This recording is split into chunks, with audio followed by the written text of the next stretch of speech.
الاختلاف ده طبيعه الكون. الكل بينزل وبيستخدم حقه الدستوري علشان يوصل رساله. احنا بنقول يعني بنقول احنا شعب ديمقراطي بنمارس الديمقراطيه على الارض الواقع، صح.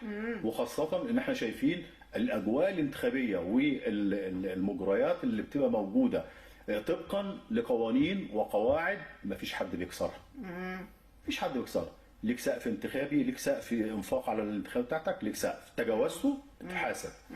العمليه الانتخابيه كل فرد بينزل بيدلب صوته، بيبطل صوته بيبقى بيبطل صوته، بتدي صوتك للقائمه الفلانيه او المرشح الفلاني بيبقى موجود.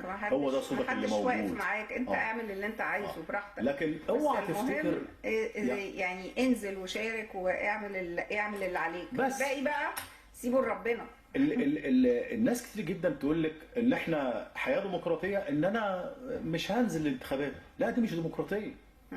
ده انت اولا مش بتضر او انت بتعاقب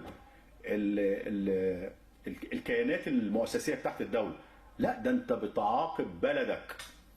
انت بتعاقب بلدك، انت بتظهر بلدك ووطنك قدام العالم. يقول لك شوف المصريين حجمينهم على انهم ما بينزلوش يعملوا تصويت في الانتخابات، لكن بنزولك في الانتخابات ايا كان اللي انت راضي ولا مش راضي بتوصل صوتك والعالم كله بيشوفك، وكل المراقبين اللي بيراقبوا الانتخابات كثافه كبيره جدا الناس داخله، بغض النظر بقى النتيجه ايه. لا، لكن في ديمقراطيه. هو نازل يعبر عن صوته، في اتاحه ان هو بينزل يعبر عن صوته، ما بحجموش او امنعه، لا، بينزل يعبر عن صوته. دي الديمقراطيه.